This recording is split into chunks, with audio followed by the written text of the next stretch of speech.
Kalanidhi astro में आपका स्वागत है। अभी तक हमने चतुर्थ भाव में उच्च के ग्रहों के बारे में जानकारी हासिल की थी। आज हम पंचम भाव के उच्च के ग्रहों के बारे में जानकारी हासिल करेंगे। ये लग्न होता है यहाँ से 1, 2, 3, 4, 5, ये पंचम भाव है। इसके कारक ग्रह गुरु हैं। धनु लग्न में यहाँ से 5 गिने, 1, 2, 3, 4, 5, 9, 10, 11, 12, 10, 11, 12, 1। सूर्य की मेष राशि उच्च की राशि होती है, इसलिए सूर्य पंचम भाव में उच्च के होंगे। सूर्य भाग्य भाव नवम भाव के स्वामी हैं। कोई भी ग्रह मृत अवस्था में अपना शुभ फल प्रदान करने में असमर्थ होता है एवं वृद्ध अवस्था में बिल्कुल नाम मात्र ही शुभ फल देता है।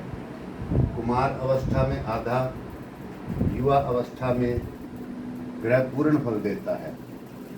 दूसरे मेथड से 30 अंश के पास ग्रह शुभ फल देने में असमर्थ होता है, अशुभ फल देता है एवं 15 अंश के पास ग्रह शुभ फल प्रदान करने वाला होता है। तो पहले जानते हैं पंचम भाव से किन चीज़ों का विचार किया जाता है। पंचम भाव से बुद्धि, विद्या, संतान, व्यक्ति का पद, जीवन की खुशियाँ, मैनेजमेंट, योजना बनाने का तरीका, ये सभी चीज़ें पंचम भाव से देखी जाती हैं। विद्या, बुद्धि सभी व्यक्ति के जीवन में अति आवश्यक हैं, इसके लिए इनका विचार करना आवश्यक है। जब सूर्य यहाँ पर मेष राशि में बैठे हैं तो इसके स्वामी मंगल है। ऐसी स्थिति में मंगल की स्थिति भी अगर शुभ होती है, मंगल द्वितीय भाव में अपनी उच्च राशि में बैठा है या मित्र राशि में बैठा है, अगर मंगल भाग्य भाव में बैठा है तो इनके अंदर राशि परिवर्तन योग भी बन जाएगा। ऐसी स्थिति बहुत शुभकारी होती है। सूर्य एक साहसी ग्रह है। ऐसे व्यक्ति बहुत साहसी होते हैं और बड़े साहसिक कार्य ऐसे व्यक्ति जीवन में करते हैं। ऐसे व्यक्ति भाग्यशाली होते हैं, उच्च शिक्षा प्राप्त करते हैं। जीवन में सभी सुख ऐसे व्यक्तियों को मिलते हैं और उनका विशेष नाम होता है। राजकीय यात्राएं करते हैं। लंबी शिक्षा से ऐसे व्यक्तियों को लाभ होता है, क्योंकि ये लंबी यात्राओं का नवम भाव है। उच्च एजुकेशन का भी नवम भाव है। जब इसका भावेश उच्च में गया है तो सभी चीज़ें अच्छी प्राप्त होंगी। पिता का ऐसे व्यक्ति को सहयोग मिलता है और व्यक्ति राजकीय पद ऐसा प्राप्त करता है। लेकिन अगर ये सूर्य वृद्ध अवस्था में हो, पाप दृष्टि योग में हो, तो सभी फल इसके विपरीत हो जाते हैं। संतान का सुख नहीं होता, व्यक्ति जड़ बुद्धि होता है। ये सभी बातें होती हैं। पेट के रोग ऐसी स्थिति में व्यक्ति को होते हैं। अब जानते हैं चंद्रमा के बारे में।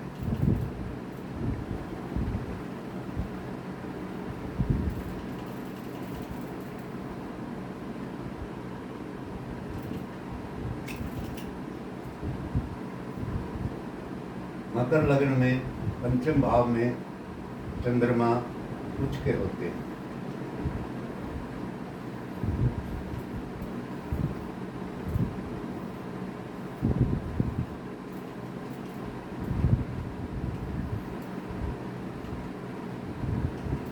यहाँ पर ये चंद्रमा चतुर्थ भाव के स्वामी होकर पंचम भाव में उच्च में बैठे हैं।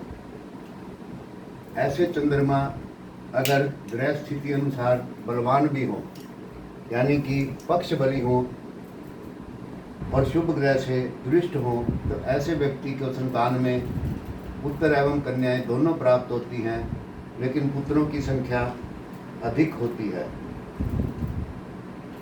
ऐसे जातक सरकारी नौकरी में उच्च पद प्राप्त करते हैं, क्योंकि चंद्रमा एक राजकीय ग्रह है।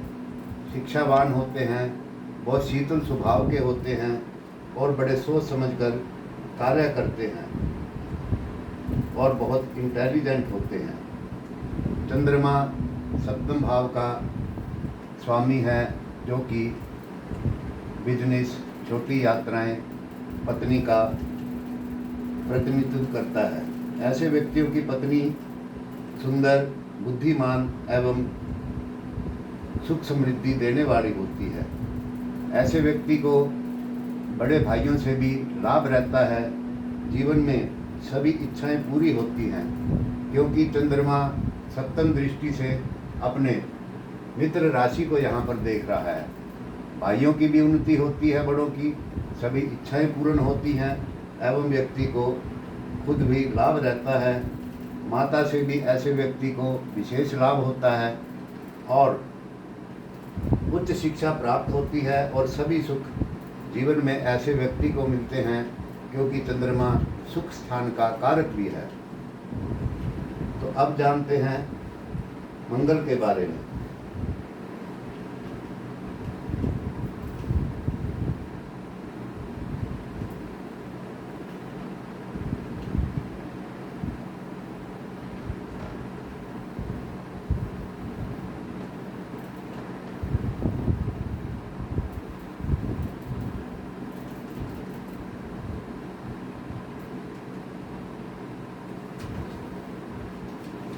कन्या लग्न में 6 नंबर राशि लिखी होगी। 6, 7, 8, 9, 10।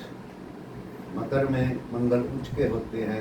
11, 12, 1, 2, 3, 4, 5। वैसे तो कन्या लग्न में मंगल तीसरे और अष्टम भाव के स्वामी होते हैं, जो कि दोनों शुभ भाव नहीं माने जाते, लेकिन उच्च में आने की वजह से चौथी दृष्टि अपने भाव पर पड़ने पर आयु की वृद्धि करता है। अष्टम भाव सफलता, तृतीय भाव सफलता, हॉबी, छोटे भाई बहन, व्यक्ति की उन्नति, उसका संघर्ष, इन सभी चीज़ों को दर्शाता है। तो व्यक्ति को तृतीय भाव संबंधी भी ऐसी स्थिति में सभी सुख प्राप्त होते हैं। ऐसे व्यक्ति एक साहसी होते हैं। ऐसे लोग बड़ी हिम्मत से अपना काम करते हैं। ऐसे व्यक्ति जीवन में बहुत सफलताएं प्राप्त करते हैं, बहुत इंटेलिजेंट होते हैं, लेकिन कुछ क्रोध भी इनके अंदर होता है। ऐसे व्यक्ति राजकीय पद, पुलिस, मिलिट्री, बिल्डिंग कंस्ट्रक्शन आदि कार्यों में रहते हैं। शेयर मार्केट से भी ऐसे व्यक्तियों को लाभ रहता है, लेकिन 7वीं दृष्टि लाभ भाव पर चंद्रमा की नीच राशि होने से कुछ रुकावटें आती हैं, एवं अष्टम दृष्टि व्यय भाव पर होने से, मित्र राशि में होने से विदेश से भी ऐसे व्यक्तियों को सुखों की प्राप्ति होती है। ऐसे व्यक्तियों जीवन में बड़े बड़े काम करते हैं, विदेश यात्राओं से लाभ रहता है, संतान बड़ी सक्सेस होती है। अक्सर देखने में आता है 2 पुत्र होते हैं और बच्चे भी इंटेलिजेंट होते हैं, लेकिन ऐसे व्यक्तियों के बच्चे कुछ क्रोधी होते हैं। मंगल जो कि एक बहुत पराक्रम का ग्रह है, लेकिन ये यहाँ पे संघर्ष भी देता है। ऐसे व्यक्ति संघर्ष के बाद जीवन में बहुत उन्नति एवं पद को प्राप्त करते हैं और इन्हें बहुत सफलताएं भी मिलती हैं। अब आगे चलते हैं बुध।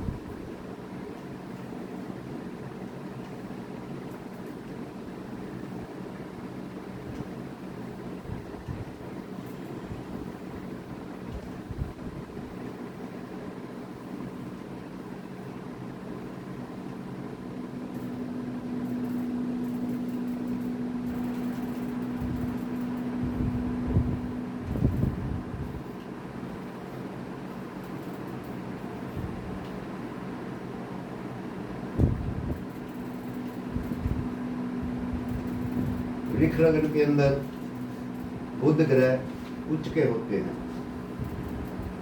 बुध एक बुद्धि के ग्रह हैं एवं बुद्धि भाव में ही वो उच्च के होकर बैठे हैं।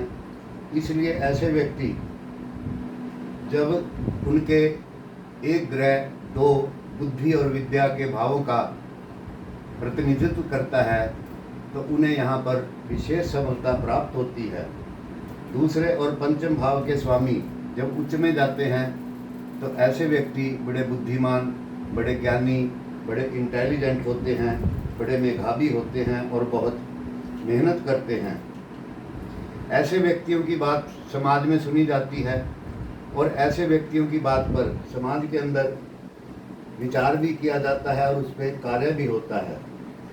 बुद्ध से संबंधित लोग, ये लोग बुद्धि से धन कमाते हैं, बहुत धनी होते हैं और बहुत से लोगों को ये रोजगार देते हैं। बहुत से लोग इनके अधीन काम करते हैं। अपने परिवार के ये प्रिय होते हैं। संतान में कन्याएं अधिक होती हैं लेकिन वो बहुत काबिल होती हैं। ऐसे बच्चे कुल दीपक होते हैं, यानी कि अपने कुल का ऐसे बच्चे नाम बढ़ाते हैं। मंत्र विद्या के ये बहुत ज्ञाता होते हैं। देवी के या कृष्ण जी के ऐसे व्यक्ति उपासक होते हैं। लेकिन कंडीशन वही है कि ग्रह वृद्ध अवस्था में नहीं होना चाहिए। भावेश तो यहाँ पर स्वयं बुद्ध ही है,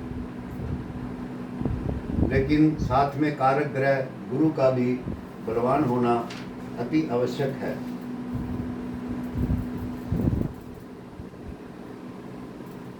अब जानते हैं गुरु के बारे में।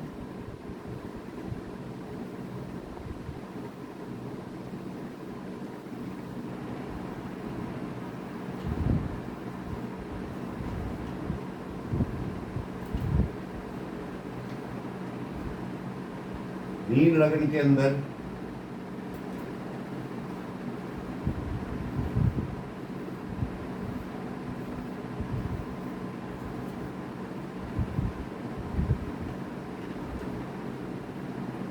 गुरु पंचम भाव में उच्च के होते हैं।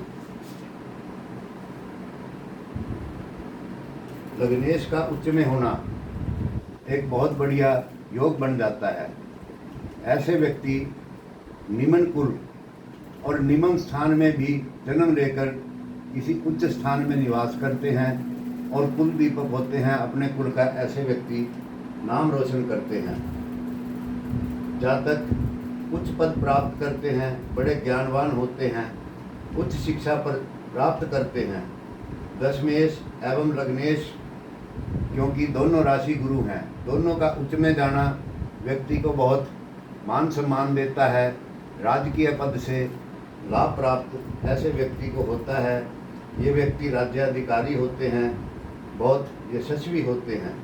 लक्ष्मी ऐसे व्यक्तियों के पीछे पीछे चलती है। ऐसे व्यक्ति धर्मगुरु, वकील, जज, कुलपति होते हैं।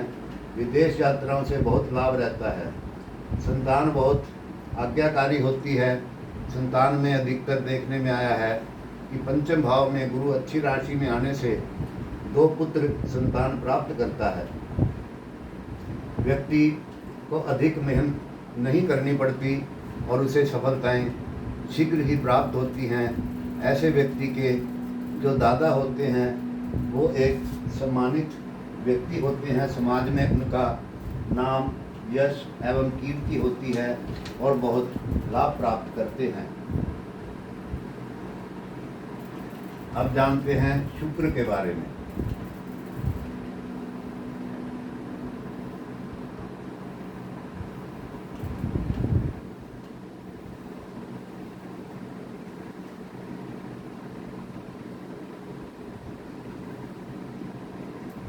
वृश्चिक लग्न यानी कि 8 नंबर, 8, 9, 10, 11, 12। मीन राशि में शुक्र जो है वो पंचम भाव में उच्च के होते हैं। 1, 2, 3, 4, 5, 6, 7। लेकिन ये उच्च के शुक्र व्यय भाव के स्वामी हैं एवं सप्तम भाव के स्वामी हैं, ऐसे व्यक्ति बड़े अच्छे बिजनेसमैन होते हैं। मंत्र विद्या के ये विशेषज्ञ होते हैं एवं ऐसे व्यक्ति की मंत्रणा एवं साधना बड़ी श्रेष्ठ होती है। शुभ कार्यों में ऐसे व्यक्ति धन व्यय करते हैं। लक्ष्मी की ऐसे व्यक्तियों पर कृपा बनी रहती है।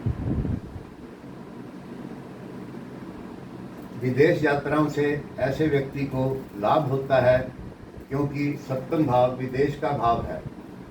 यहाँ से सप्तमेश का उच्च में होना विदेश यात्राओं से लाभ, धन का शुभ कार्यों में खर्च करवाना होता है।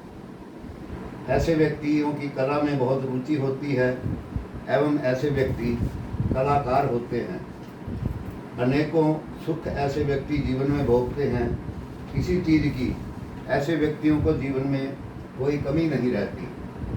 संतान गुणवान होती है, पुत्र एवं कन्या दोनों होती हैं। लग्जरी जीवन ऐसे व्यक्ति व्यतीत करते हैं। पत्नी सुंदर एवं सुशील होती है। शादी के बाद ऐसे व्यक्तियों का भाग्य उदय होता है, क्योंकि सप्तमेश का उच्च में जाना अच्छी पत्नी देता है। तो ये है पंचम भाव में उच्च के शुक्र होने का फल।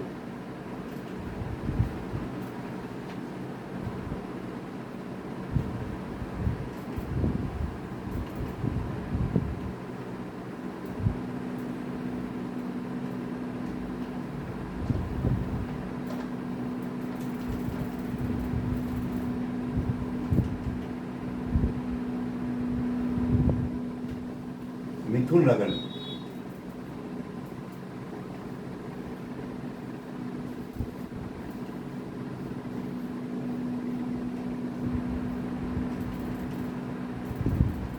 मिथुन लगन में पंचम भाव में तुला राशि पड़ती है।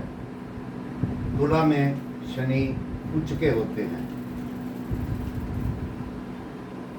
ऐसे व्यक्ति बहुत विद्यावान होते हैं। कानून लॉ के ये विशेषज्ञ होते हैं। देवी के उपासक होते हैं। ऐसे व्यक्ति हमारे अनुभव में है जो कि जज लगे हुए हैं, न्यायाधीश होते हैं। लेकिन सफलता प्राप्त करने में इन्हें कुछ संघर्ष करना पड़ता है, क्योंकि सप्तम दृष्टि नीच राशि एकादश भाव पे पड़ी हुई है। तो यहाँ पे इच्छाएं पूर्ति होने के अंदर थोड़ी बाधाएं रहती हैं। संघर्ष से उन्नति मिलती है। जातक बहुत भाग्यशाली होते हैं।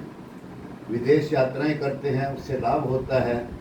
व्यापार करें तो बिजनेस में ऐसे व्यक्तियों को कुछ कठिनाई का सामना करना पड़ता है।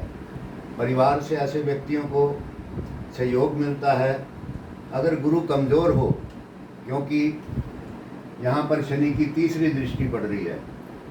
तीसरी दृष्टि पड़ने से वैसे तो गुरु शनि के समग्रह हैं, लेकिन अगर वो कमज़ोर हों तो पत्नी बीमार रहती है। लेकिन अगर गुरु बलवान हो, मजबूत स्थिति में हो, तो पत्नी बहुत गुणवान होती है। अच्छे कुल से पत्नी आती है। ये हमने अपने जीवन के अनुभव में देखा है एवं बड़ी सुशील स्त्री प्राप्त होती है। संतान पक्ष मजबूत होता है। संतान में कन्या एवं पुत्र दोनों ही प्राप्त होते हैं। तो ये है मित्रों पंचम भाव में उच्च के ग्रहों का फल। लेकिन पंचम भाव में अगर राहु अपनी शुभ राशि में हो, तो राहु भी यहाँ पर आकर राजकीय पद प्राप्त कराता है और जीवन में को सुखी बनाता है।